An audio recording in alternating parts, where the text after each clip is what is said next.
Shalom Bapak Ibu Saudara kasih Tuhan. Shalom. Bapak Ibu semua baik hari ini. Semua diberkati Tuhan. Kota sudah mulai aman. Ya, hujan sudah mulai turun. Terima kasih untuk praise and worship. Baik Bapak Ibu, kita akan dengarkan firman Tuhan. Pastikan kita semua siap untuk terima firman Tuhan. Khotbah saya sama di sesi yang kedua pagi tadi. Tidak selesai, saya gantung. Dan malam ini saya akan selesaikan. Untuk itu kasih tahu kiri kananmu. Pastikan Anda dapat mengikutinya. Oh iya, harus pastikan ya. Dan bagaimana cara kita mengikuti firman Tuhan? Sederhana sekali. Arahkan saja pikiranmu. Jangan dipengaruhi ke mana-mana. Sebab pikiran kita itu bagaikan apa? Receiver ya. Bukan Lucifer, receiver. Receiver itu penangkap, penerima. Ya, kayak radio itu ya, penerima. Terkadang kalau kita tidak tuning pada frekuensi yang tepat, itu akan terjadi istilah amatir, itu namanya preteran ya, atau noise. Anda pernah main radio, itu terkadang ada suara-suara lain masuk, kita tidak bisa menghindarinya. Tapi kita kenal loh, suara mana yang benar dan mana tidak. Nah kalau kita seringkali main, itulah sebabnya otak kita sama. Ketika Anda sedang mengikuti ibadah, arahkan. Waktu Anda terarah, saya hanya mau katakan, ya memang dalam waktu yang panjang terkadang kita jadi jenuh. Kemampuan manusia hanya bisa ya di bawah 50, 60 menit lah ya, itu masih bisa konsentrasi, tapi itu secara normatif. Kalau di atas itu yang namanya abnormal. Ya, gak apa-apa kalau kita memang serius 2 atau 3 jam juga masih bisa dapatkan. Biasanya pengkhotbah kan maunya selesai aja. Gak ada gunanya selesai kalau tidak melabur di hati ya. Kenapa? Biasanya kalau udah bicaranya panjang. Apalagi kalau ada materinya terkadang jenuh. Kurang menghibur atau kurang mengangkat gitu. Atau yang tajam gitu ya, langsung sobek. Ya. Itu mulai itu ada stigma. Nah biasanya yang seperti itu muncul masuk noise yang lain, suara yang lain. Nah biasanya akan buat kita, ya itu turun tuh tinggal berapa watt. Oke itu hanya pesan saya. Topik kita sama, keluargaku, rumah tanggaku. Bilang, keluargaku, rumah tangga. Saudara, untuk membangun sebuah keluarga nggak susah-susah banget. Karena apa? Itu faktor kelahiran. Ya Anda kalau memang dilahirkan menjadi keluarganya seorang presiden, Anda nggak usah buat apa-apa. Tetap Anda adalah keluarga presiden. Tetapi bisa menjadi kuat di kepresidenan itu, Anda perlu dalam rumah tangga. Ya itulah sebabnya kita perlu tahu apa sih bedanya. Saya bawa topik ini, saya mula-mulanya juga berpikir kenapa kok jadi begini ya. Waktu saya tanya sama Tuhan, ya Tuhan ajak saya untuk melihat satu teks. Ini dari kitab Rut. Cerita tentang Elimelek. Elimelek itu bagus, kata Elimelek itu adalah Allah adalah raja. Wah itu bagus ya, Allah ada raja. Tapi heran, dia lari ke Moab. Dari Bethlehem lari ke Moab. Bethlehem itu kita tahu, Bethlehem. Bahasa Ibrani ada apa? Rumah roti. Nah topik atau tema tahun ini ya, Natal kita, Tuhan datang ke rumahnya.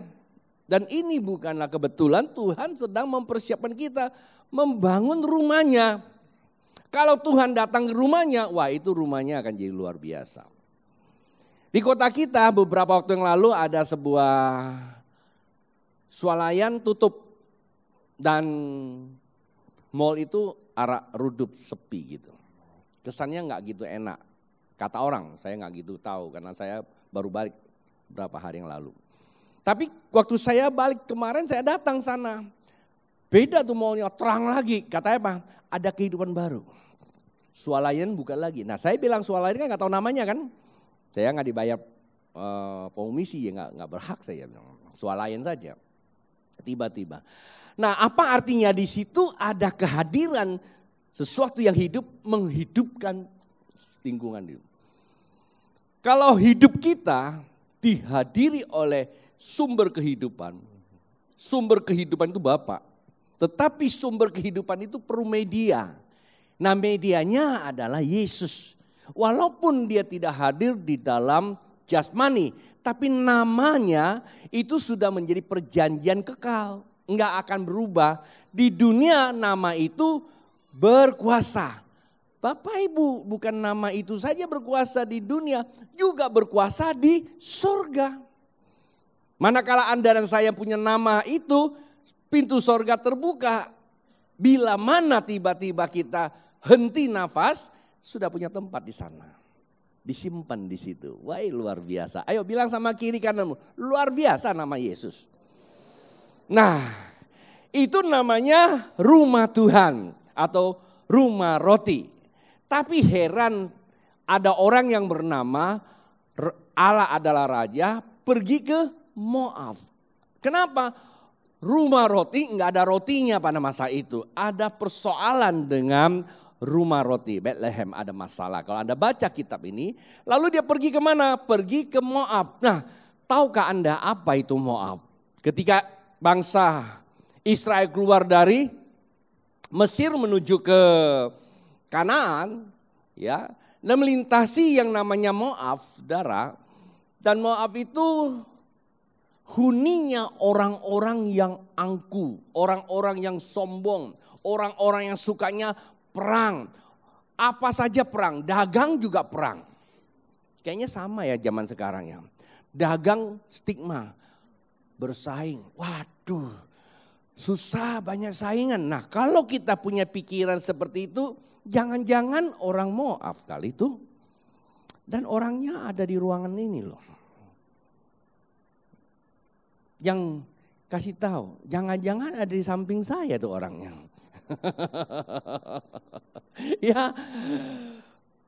Ya, pacaran juga saingan tuh. Wih, modalnya besar itu. Nah, karena malam ini kan lebih banyak anak muda, saya akan turunkan standarnya ke anak muda. Ya kan, lo kok pacaran juga pakai saingan, kompetisi dia bilang.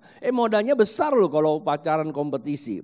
Istilah anak muda sekarang apa? Kita mau nembak. Nembak apa itu?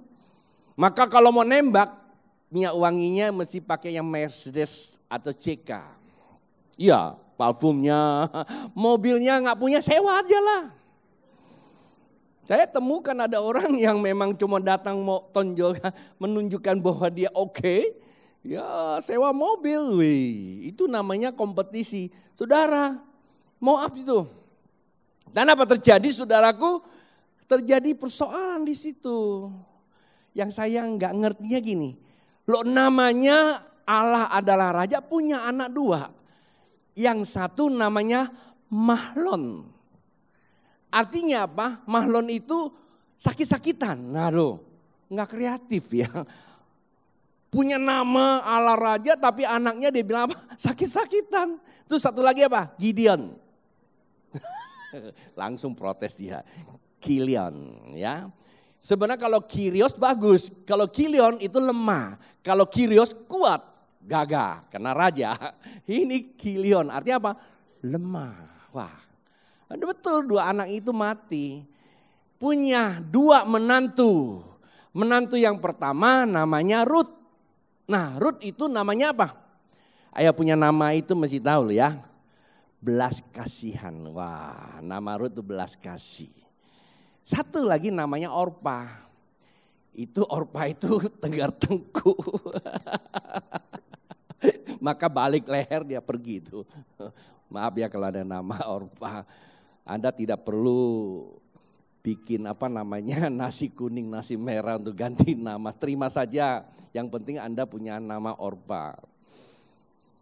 Nah, yang jadi persoalan adalah Naomi.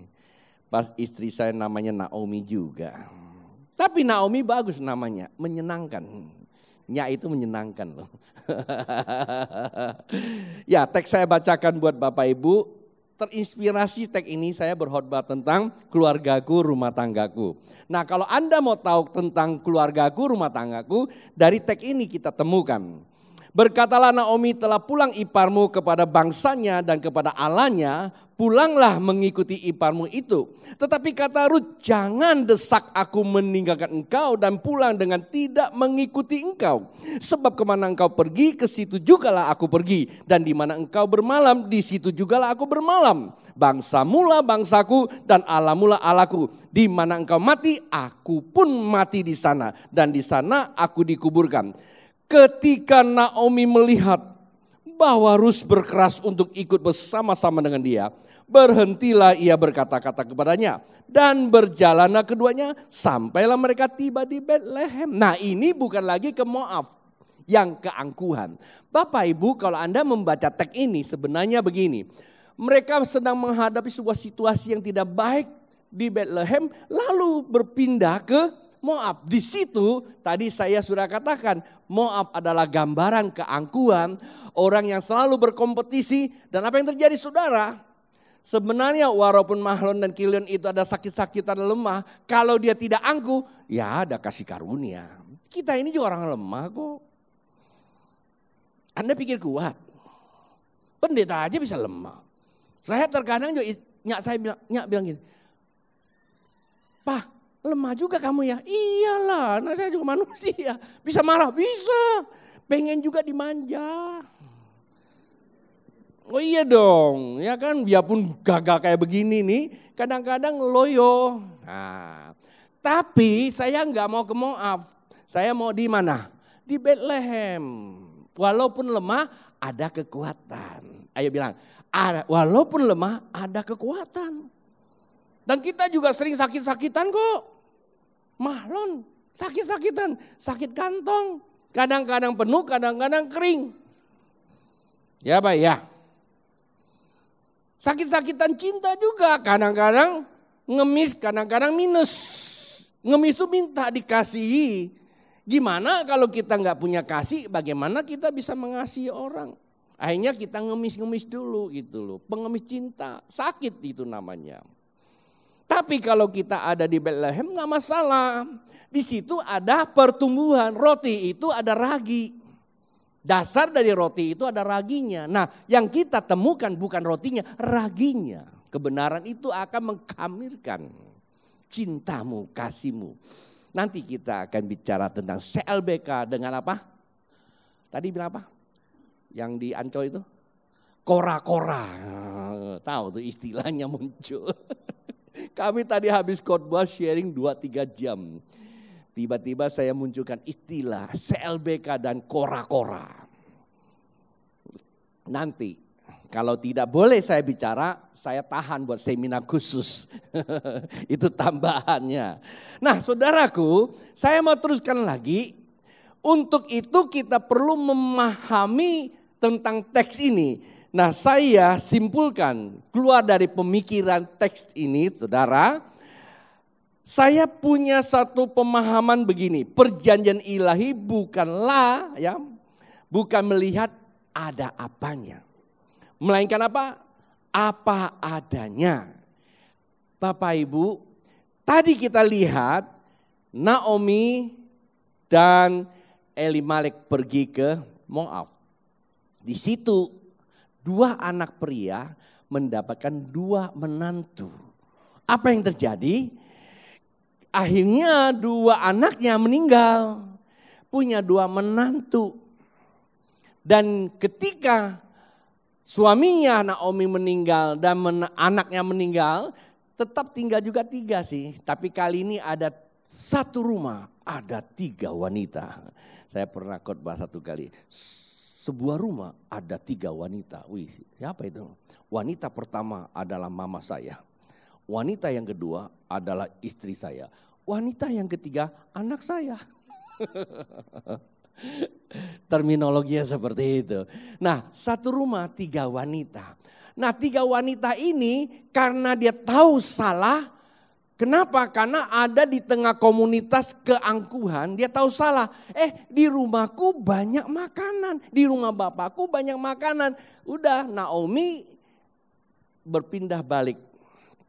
Tahukah Anda pada waktu dia berpindah balik, Orpa sebenarnya mula-mula dua-duanya mau ikut. Tetapi karena Naomi berkata, kenapa kalian ngikut saya? Kalian masih muda toh.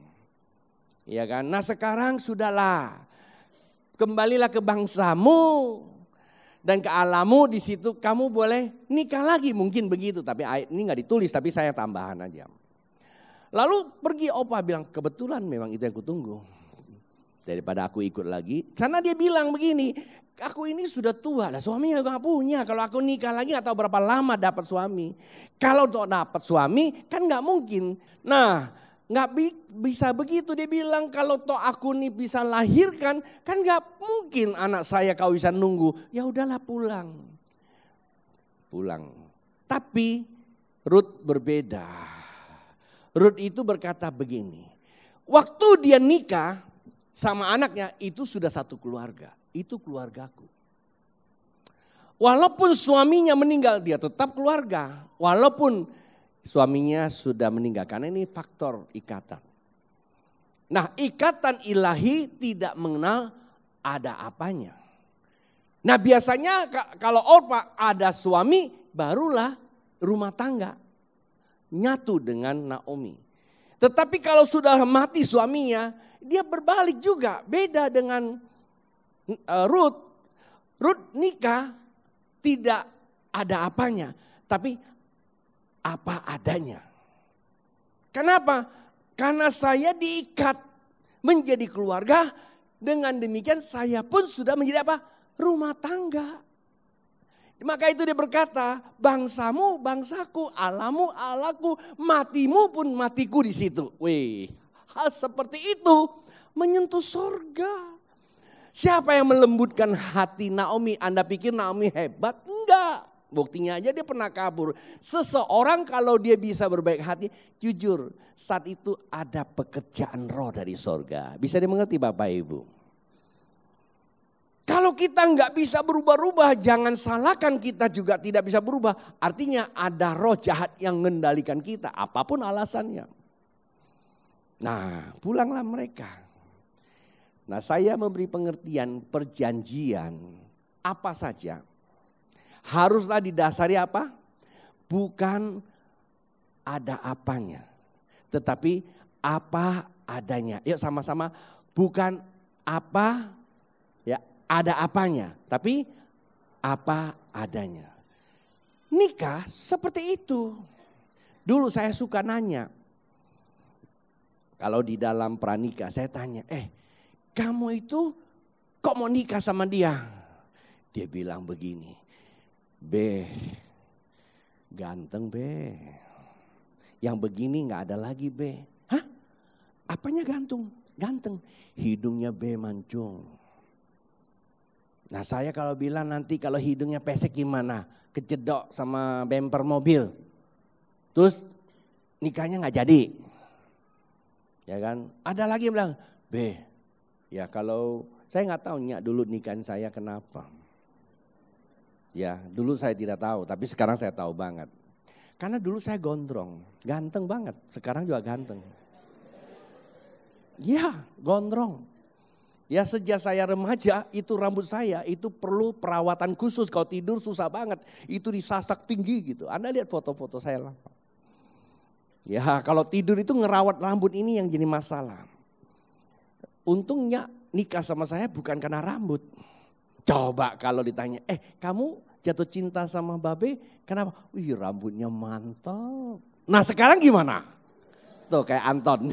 Tanya Mina, Min kamu nikah sama Anton tuh karena apanya? Rambutnya mateng sekarang kau. Ya, oh nggak apa-apa Be, dulu rambutnya itu namanya apa? Namanya permulaan pembangunan. Tapi sekarang sudah selesai landasannya. Maaf ya Anton ya. Saya jadikan Anton teman saya, udah lama di sini. Jadi saya gampang kalau bercanda. Kayak Gideon gitu, bercanda gak apa-apa. Yang lain saya agak rada-rada ngeri juga. Senyum-senyum tahu-taunya ditembak saya. Baik, Bapak Ibu, karena itu dikatakan perjanjian seperti itu menumbuhkan roh kesatuan yang mengikat dengan damai sejahtera. Untuk itu mari kita baca ayatnya supaya saya nggak lama-lama di sini karena saya berjanji untuk selesaikan. Saya lihat jamnya kok jalan mulu gitu. Ya supaya bisa selesai. Ini perlu dibacakan karena yang sore ini kan nggak dengar, kalau nyambung langsung aneh nanti yang sore ya. Yang pagi kan sudah dengar nih. Maliaki pasal 2 ayat 14-16 berkata demikian. Dan kamu bertanya oleh karena apa? Oleh sebab Tuhan telah menjadi saksi antara engkau dan istri masa mudamu. Yang kepadanya engkau telah tidak setia padahal dialah teman sekutumu dan istri seperjanjianmu. Nah itu kasih garis bawahi bahwa istri itu adalah teman, hasil dari teman persekutuan dan menjadi kawan hidup seperjanjian. 15 berkata seperti ini. Bukankah Allah yang esa menjadikan mereka daging dan roh? Allah menjadikan manusia daging dan roh. Dan saudaraku, roh itu bersifat penurut. Tetapi daging itu lemah. Maka daging harus ada satu komitmen, perjanjian namanya. Dan apa yang dikehendaki kesatuan itu kata Tuhan. Ketika daging itu ada perjanjian maka roh itu menyatukannya. Dan apakah yang dikehendaki kesatuan itu? Jawabannya apa? Keturunan ilahi. Jadi jagalah dirimu. Yang disuruh jaga bukan rohnya. Tapi yang jaga apa? Dagingnya. Artinya perjanjiannya. Dan janganlah orang tidak setia terhadap istri mudanya. Seneng gitu. Langsung, iya betul be. Ya. Dia bilang apa? Janganlah orang tidak setia terhadap istri dari masa mudanya. Nah, apa maksudnya? Maksudnya masa muda itu kembali kepada nilai persekutuan. Namanya apa? Persekutuan. Nah, saudaraku, kalau namanya istri masa muda berarti kita tarik ke waktu persekutuan. Waktu temu pertama, jumpa pertama. Nah, kalau Anda jatuh cinta pertama gimana rasanya? Aduh, botak juga gak kelihatan tuh. Ya, kelihatannya gondrong aja ya. Walaupun yang gondrong itu giginya kelihatan apa? Wih, mantap. Ya, Pak ya. Itu bisa hilang. Apa sebab? Itulah nilai cinta. Itulah nilai cinta masa mudanya. Nilai cinta pertama Anda terbangun. Itulah disebut apa? Cinta itu bersemi. Cinta itu bersemi. Nah, dari situlah akan membawa kita kepada keputusan untuk apa? Nikah. Itu namanya perjanjian. Dalam bahasa asli disebut apa? Covenant. Nah, yang dijaga apanya? Covenantnya. Ya, dagingnya itu covenant. Artinya apa? Kehidupan kita itu perlu ada sebuah perjanjian. Daging kita, ego kita, semuanya. Ini terkadang labil turun naik. Tadi saya kan bilang, walaupun saya pendeta kadang-kadang juga labil itu. Kalau soal yang namanya sayang menyayang itu pengen juga disayang-sayangin. Yang disayang sama dagingnya. Kadang-kadang istilah orang Jakarta kolokan juga tuh dia. Ya. Wah, jangan bilang kita kan udah tua. Malu nanti dilihat anak. Emangnya siapa yang lihat kamu? Justru turunannya perlu lihat opa omanya sayang-sayangan. Nyak panggil saya sekarang enggak Papa lagi dia, Yayang, wih mantap. Jalan saya goyang-goyang, Yayang, iya ada apa? Wih, iya ada CLBK. Cinta lama bersemi kembali, beda. Cinta lama bersemi kembali itu bagus. Jangan cinta lama belum kelar. Nah ini masalah itu. Ya, cinta lama belum kelar itu artinya apa? Mantan. Tiba-tiba nyambung lagi. Nah itu Honghiam. Ya. Kalau cinta lama bersemi kembali itu namanya Hongsui. Ya. Ya, itu mantep. Ada lagi satu, ya, cinta liar bertumbuh kemana-mana. Saya LBK juga. Cinta liar, langsung kemana-mana tumbuhnya. Ekspres seperti toge. Baru ketemu, besok jadi itu barang. Lusa, putus lagi. Nah itu cinta liar. Ada CLBK itu ada 3. Nanti saya sambung ya. Saudara, yang dijaga itu apa? Yang dijaga itu keputusanmu. Perjanjianmu itu dijaga. Karena itu sumber kehidupan rumah tanggamu, covenant itu. Saya seringkali memberikan contoh kata covenant itu harus ada unsur kematian. Kenapa? Tuhan Yesus mengembalikan perjanjian, dia perlu mati. Kematian itulah bisa mengembalikan perjanjian abadi Tuhan yang sempat terhilang. Lewat seorang manusia pertama yang tidak covenant. Sehingga kita kehilangan kemuliaan karena tidak covenant.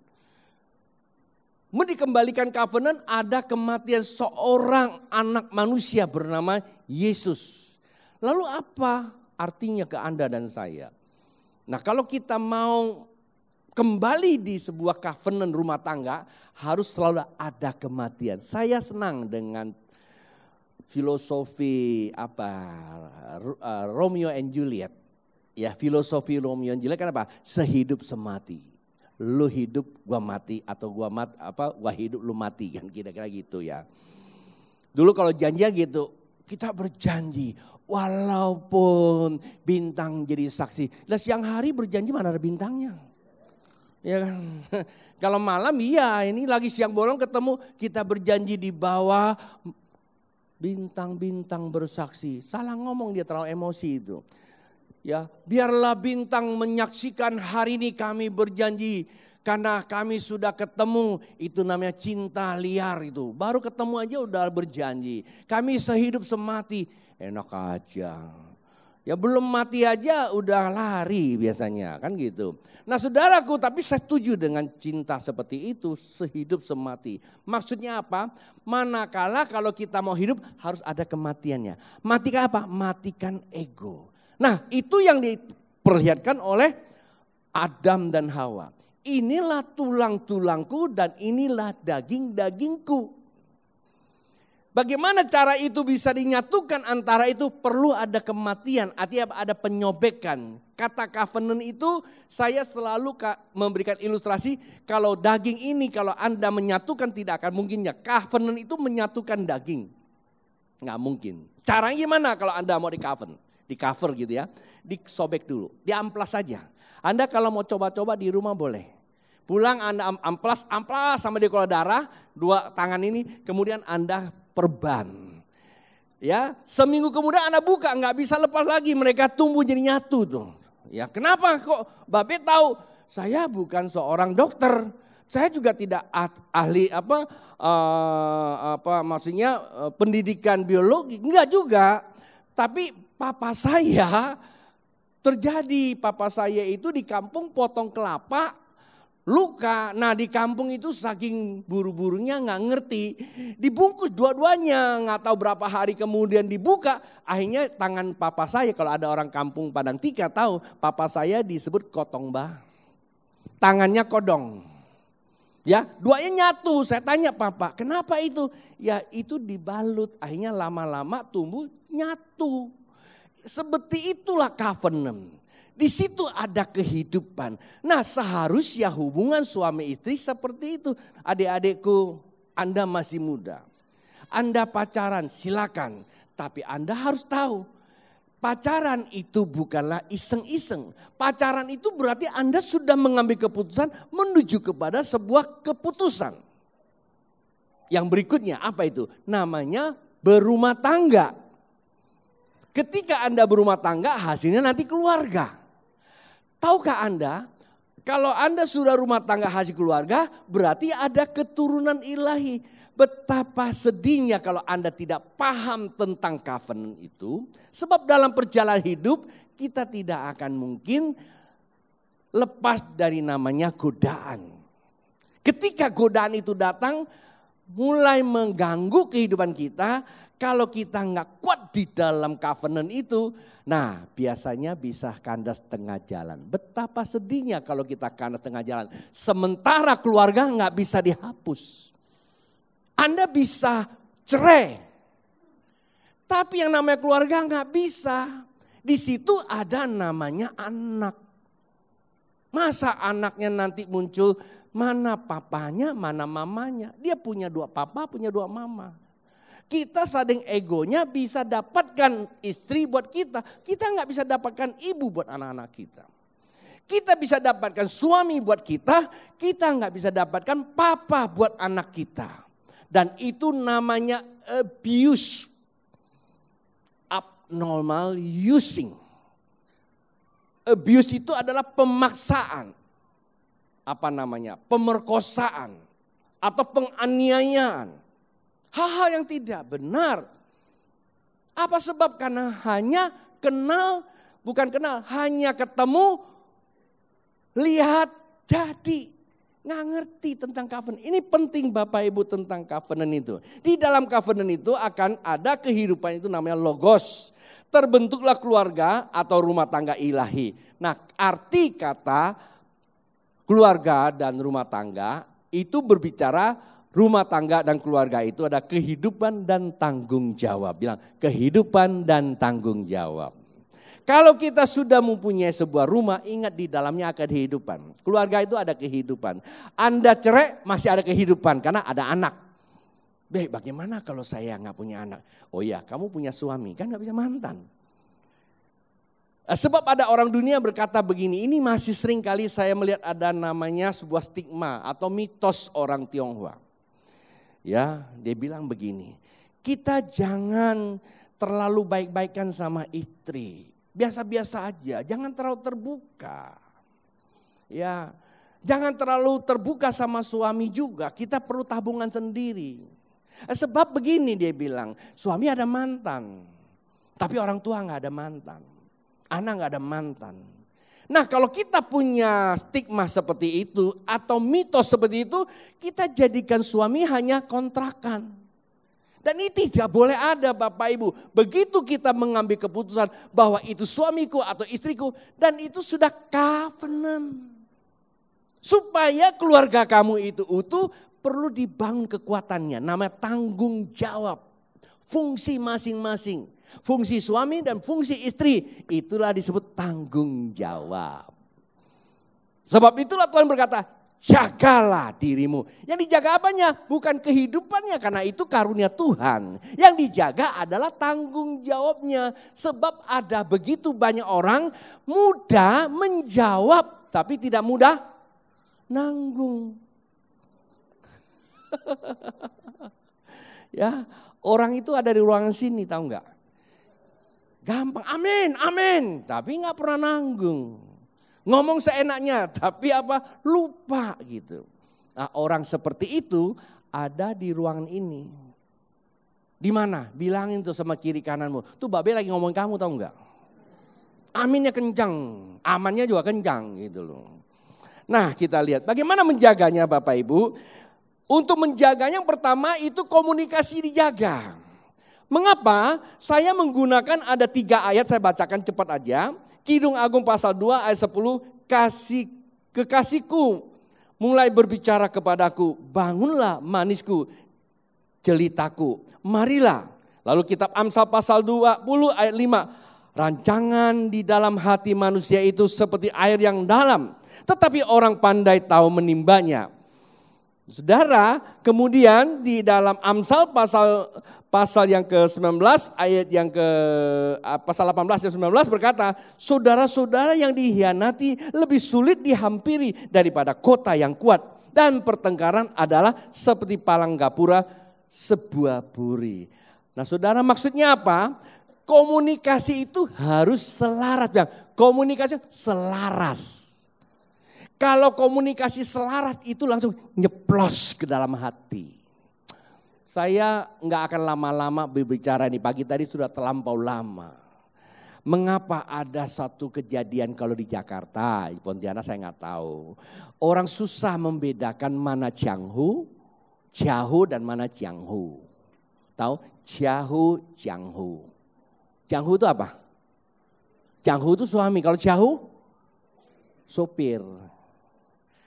Nah, orang terkadang susah membedakannya. Kenapa?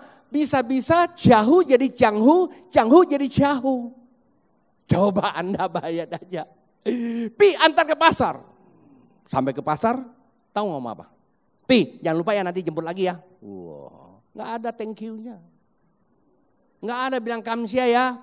Pi, ya nggak ada. Sepanjang jalan apa? Langsung distodorin aja. Kemarin tahu nggak? Gue beli ini belum bayar loh Pak. Lu tahu nggak ini belum transfer Pak. Ini sepanjang jalan ada apa? Perdebatan terus. Padahal itu janghunya. Sampai di pasar dia teriak. Jangan lupa loh nanti jemput, nanti tolong ya jemput anak loh lagi sekolah. Waduh semuanya tak pergi. Tapi kalau jahu, tahu jahu? Sopir. Ya nggak bisa begitu. Heran kadang-kadang orang bisa terima kasih sama sopir loh. Terima kasih Pak sopir. Ya sepanjang jalan itu karena sopir tuh nggak banyak ngoceh, diem aja dia. Kita bilang orang yang diem ya orang bodoh seperti orang bijak. Dia diam aja namanya sopir kok dibayar. Ya kan suami yang bayar.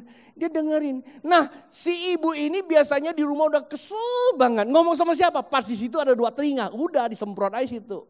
Dia curhat ya. Supirnya iya bu. Iya bu. Nyaman. Komunikasinya agak nyemplos gitu. Apalagi kalau dibukain dengan namanya tip. Wih, dia buka lagunya. Lagunya apa? Ya. Hai oh. Aduh, ada lagu yang lama itu ya. Hai oh Fei Chiang. Ya, hai oh Fei Chiang. Ciao lai ciao. Langsung ibunya dengan lagu itu.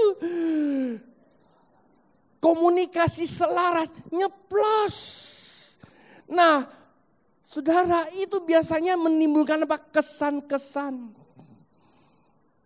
Itulah sebabnya Amsal berkata komunikasi perlu ada keahliannya.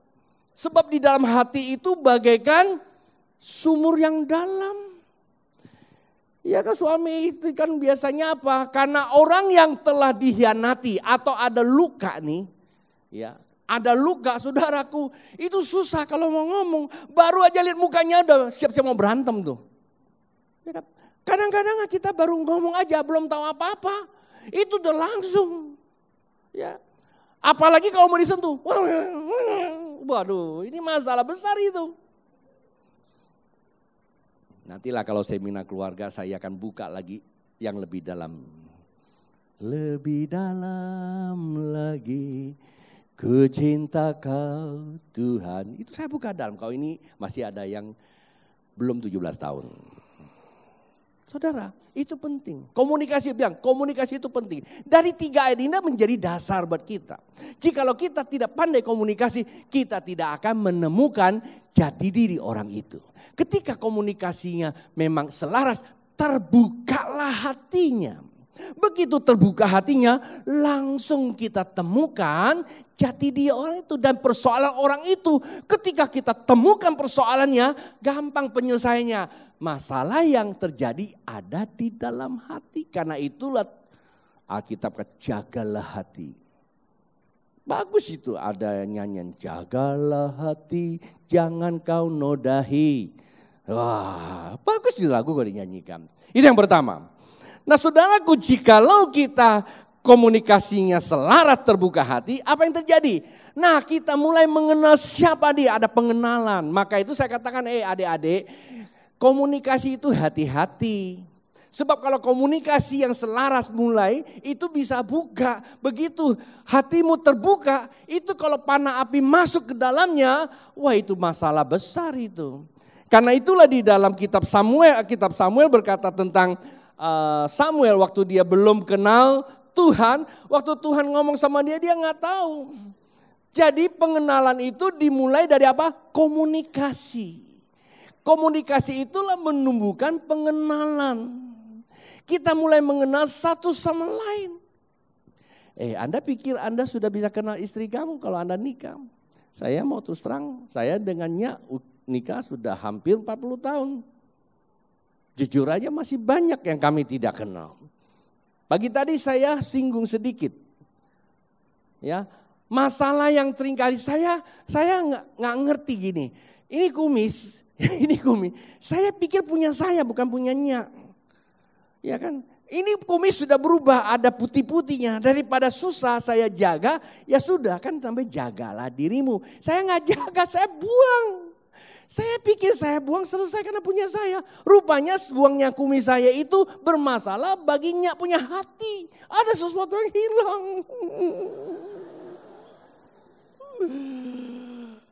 Lalu satu ketika kami ada kesempatan duduk terbuka, dia mulai cerita.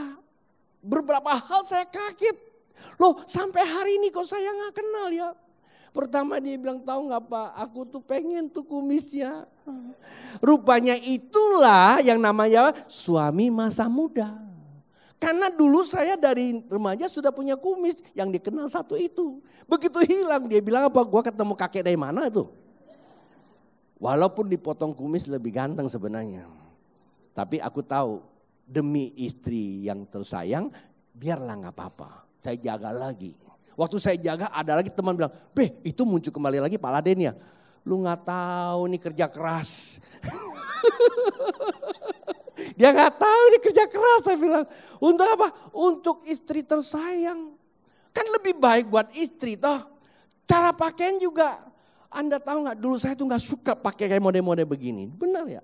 Saking saya jadi pendeta itu pakainya waduh putih. Terus pakainya mesti yang pokoknya yang udah deh gayanya kudus. Maka kalau yang kudus kita beli yang saleh-saleh. Nyak bilang sama saya, Pak pakai dong sekali-kali yang blue jean. Enggak boleh, gereja kan gak boleh pakai jean. Gereja memang tidak boleh ada jean. Sebab kalau jean itu nanti bisa gandakan uang.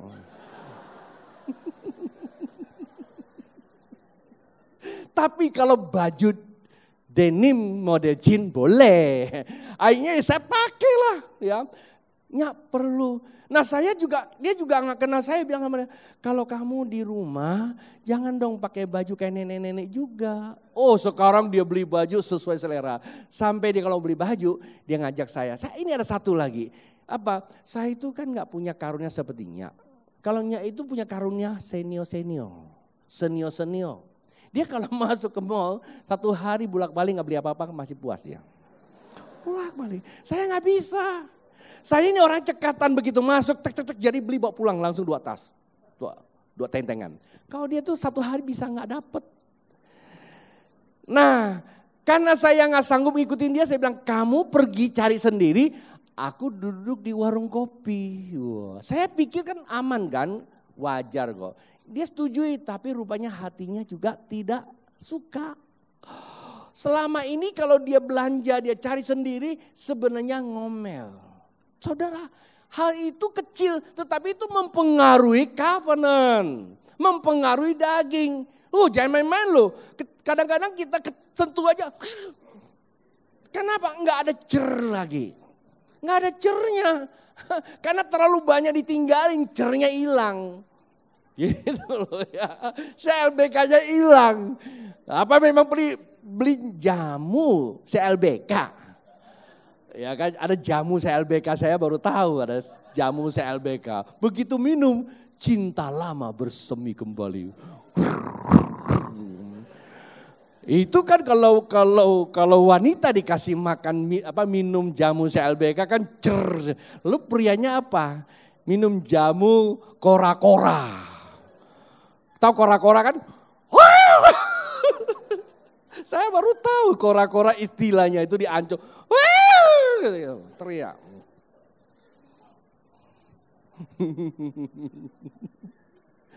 Bisa terjadi persoalan loh. Walaupun Anda minum kora-kora dan CLBK nggak temu-temu, nggak menjerit-jerit juga. Yang namanya daging udah bermasalah kok. Ketika ada pemulihan, keterbukaan, kamu ada komunikasi mengenal, terbuka kan mengenal. saya minta maaf sama Nya. Aduh sayang, saya menyiksa banget selama ini. Udah deh, gue berjanji mulai sekarang gue gak tinggalin kamu lagi. Sampai-sampai dia masuk ke kamar pas, saya ikuti masuk. Oh iya dong, yang sini yang ngapain? Lihat aku pakai baju, gak apa-apa. Dan waktu di Singapura masuk ke kamar pas, langsung saya diusir. Ngapain kalian berdua di sini? Saya bilang, I'm pastor, you tahu?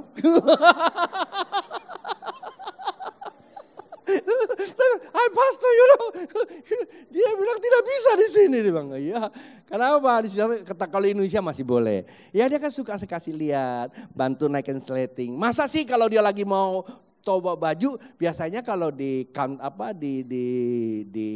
apa itu namanya di tenant ya, tenant itu kan ada yang jaga. Kadang-kadang yang jaga kan cowok.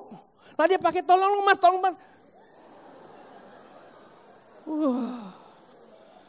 Ya kadang-kadang dibantuin kan mulai begitu.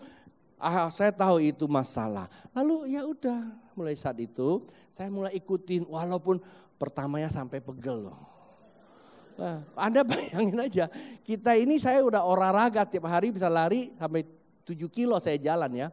Itu kalau ketemu jalan sepanjang hari, wah lumayan. Tapi terhibur, saya melihat apa? Menyenangkan. Nama Naomi itu menyenangkan. Saya lihat berseri-seri. Dengan saya menjawab cintanya dia, ya cinta bersemi kembali. Saya lihat wajahnya kok tambah muda, tambah ada cer-cernya lagi. Sadar dia minum jamu CLBK. Jangan lama-lama di sini ah. Nah yang ketiga itu kan, nah di sini. Petrus pasal yang keempat, 1 Petrus pasal 4 ayat ke-8 dikatakan bahwa kasihlah sungguh-sungguh. Artinya gimana saudaraku? Pengenalan itu akan menumbuhkan apa? Kasih. Saudaraku dengar baik-baik di sini. Ini penting sekali. Ketika Anda berkomunikasi, mulai kenal. Saudaraku, pengenalan ada 3. Pertama pengenalan karena memang kita suami istri. Kedua ada pengenalan memang kita baru membangun pengenalan namanya PDKT. Nggak masalah. Tetapi ada satu, dia mengenal kelemahanmu. Nah contohnya apa?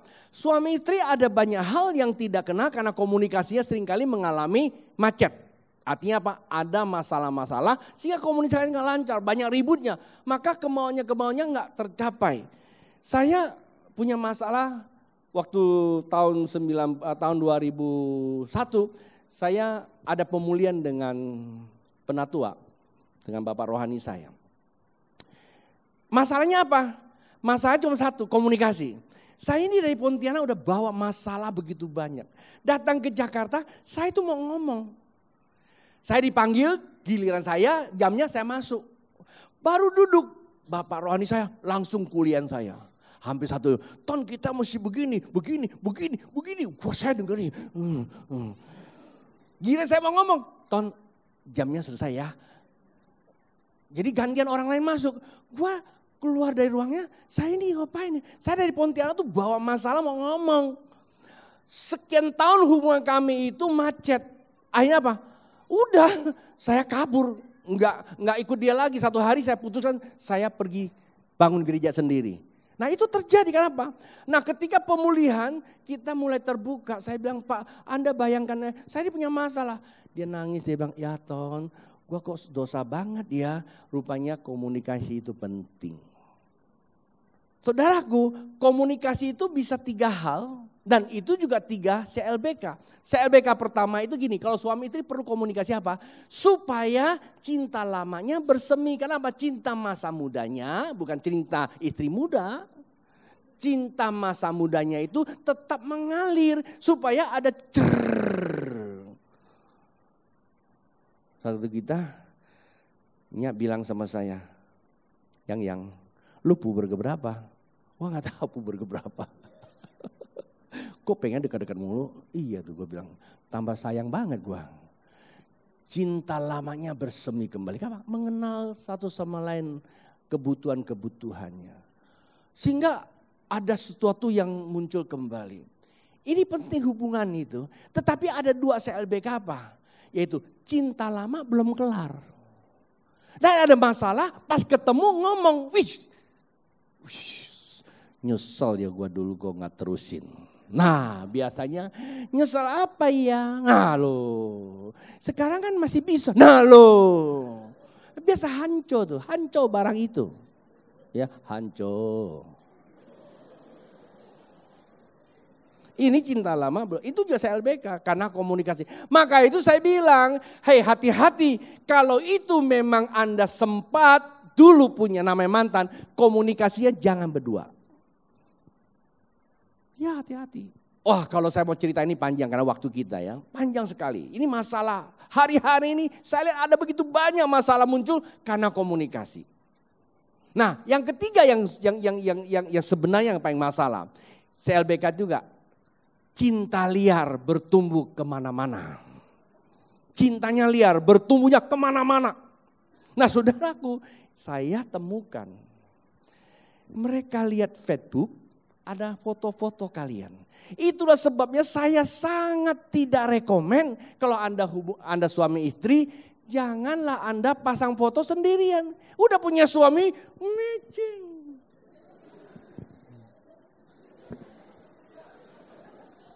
Kayak mau cetung, bukan mau cetung, semokong.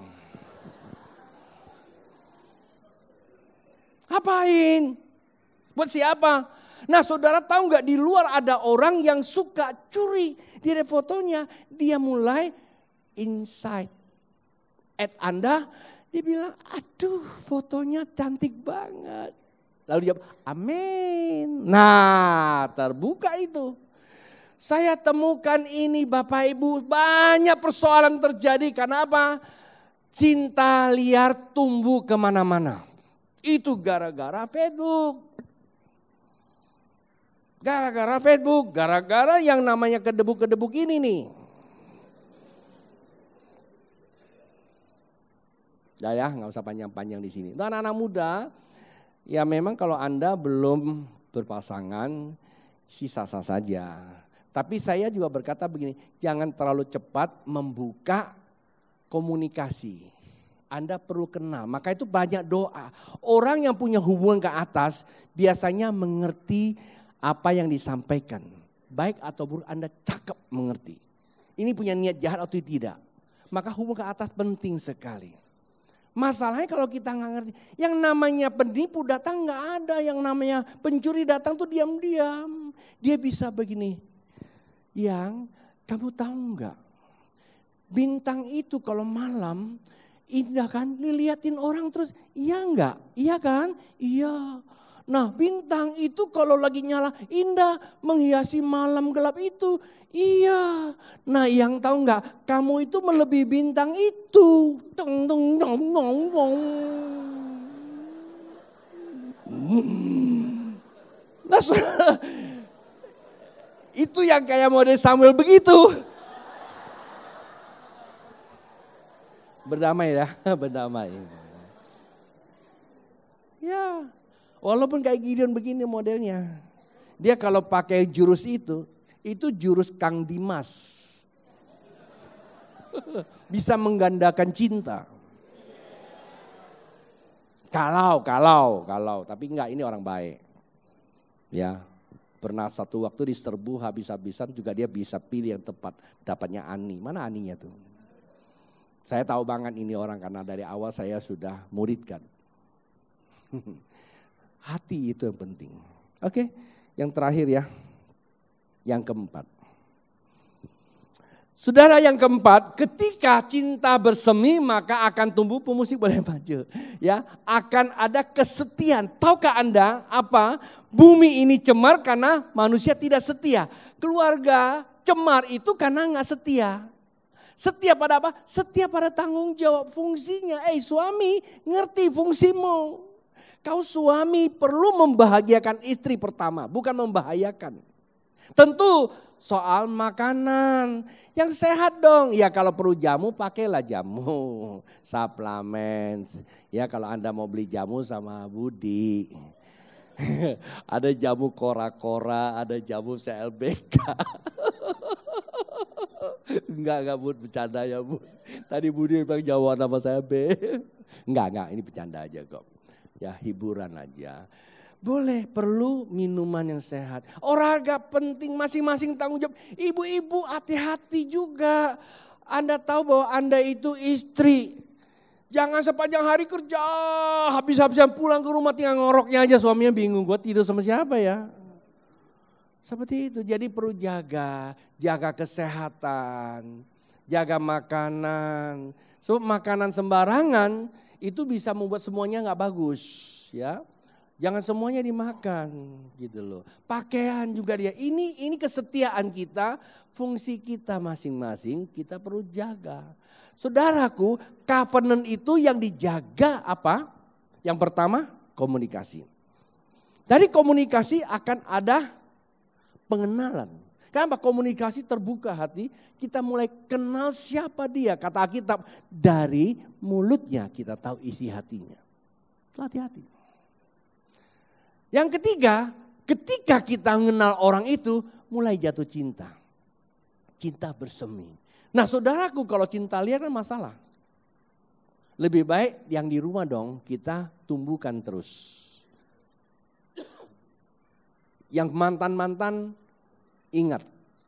Jangan sampai itu dia bersemi kembali. Yang mantan-mantan itu.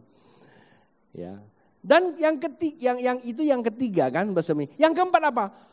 Ketika kita mulai jatuh cinta, saudaraku, kenapa waktu kita pacaran, kita rajin banget waktu pacaran. Rajin. Tapi biasanya kalau sudah suami istri, waduh lupa semuanya. Waktu pacaran begitu datang, sayang datang.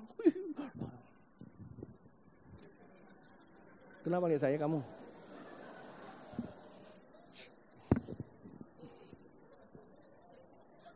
Semua makanan minuman siap. Menyaji tuan, menyaji ratu.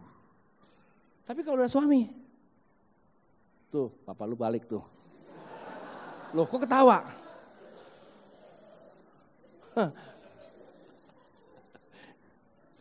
Bilang ini Ki sampingnya, tuh babe lagi ngomong kamu tau gak? Jangan belakangan denger. Ya kan? Jadi waktu pacaran kita bisa kan? Wah semuanya, waktu pacaran kita muji terus. Yang itu rambut bagus ya, padahal rambutnya udah botak banget itu. Yang kok itu mukanya jerawatan, gak apa-apalah. Tandanya Anda lagi genit katanya sama gue. Lu genit sama gue ya? Waduh bercanda asik. Itu kalau lagi pacaran. Itu perlu dijaga. Tapi kalau udah nikah. Lu udah genit lagi lu ya? Lu di luar lu piara ya? Waduh langsung vonis. Kok ketawa lagi? Langsung aja kita menghakimi. Belum pertanyaan langsung aja udah destruktif. Gimana mau damai? Baru tanya lu dari mana? Lu pergi ke mantan lu ya? Waduh. Padahal dia di kantor kerja lembur. Langsung dia, lu pergi mantan ya? Kan gue liat muka lu tuh kan. Waduh habis. Ya, tidak seperti itu Bapak Ibu. Nah, kesetiaan yang waktu pacaran itu tidak boleh. Waktu boleh berlalu, tetapi kesetiaan itu tidak boleh berlalu. Ngerti enggak? Nah, semua itu dimulai dari apa? Komunikasi. Kalau komunikasi itu menimbulkan ada sesuatu yang tidak pas di hati itu, diam. Saya punya istilah namanya. Kalau saya sudah nggak suka di sini udah tahu, saya kan perasaan sini, saya diem deh. Daripada saya ngomong nanti jadi berantem kan, saya diem aja. Dulu saya kalau diem saya pakai nyanyi lagi. Ya, tua saunya, ya. Nggak berani saya nyanyi. Jing Tian Bu Huijia. Nggak berani. Apa lu cinta Bu Huijia lo? Repot saya. Ya, nyanyi juga salah. Lu nyanyi aja lu kan mikir lu. Aduh, nyanyi salah, diem salah. Ya kan? Ngomong salah juga jadi berantem. Itu bermasalah. Ya, maka saya dulu pakai diam. Saya bilang sama anak-anak kalau mama lagi udah mulai naik nih, kita diam semua. Dia juga kadang-kadang dia nantang lagi, kok diam semua? Itu dulu, sekarang enggak lagi. Dia kalau lagi marah kita godain. Ya, kita godain, damai. Yang penting kita tahu setelah, karena kita kenal orang itu butuhnya apa.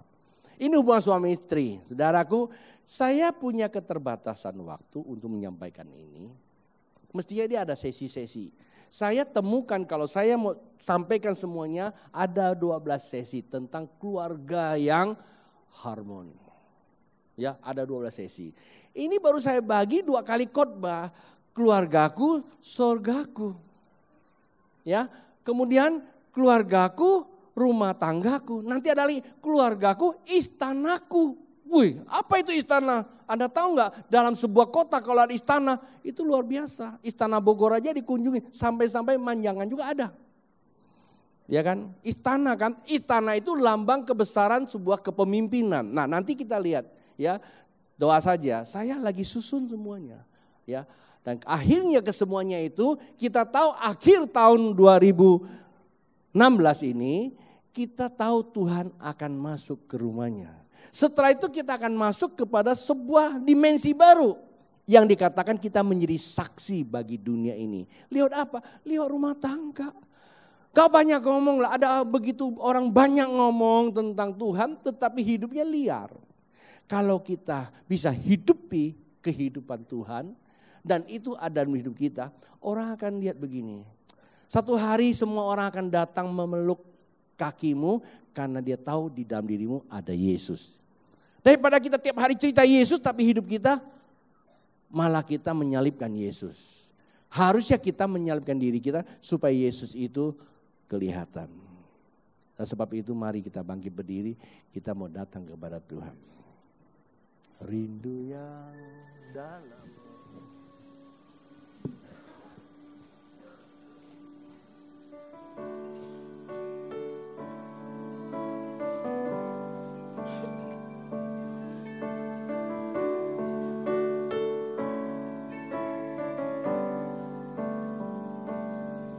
Rindu yang dalam padamu Tuhan, saat terindah selalu ku bersamamu. Waktuku, nafasku, dan diriku milikmu. Yesus Tuhan, Kaulah Rajaku.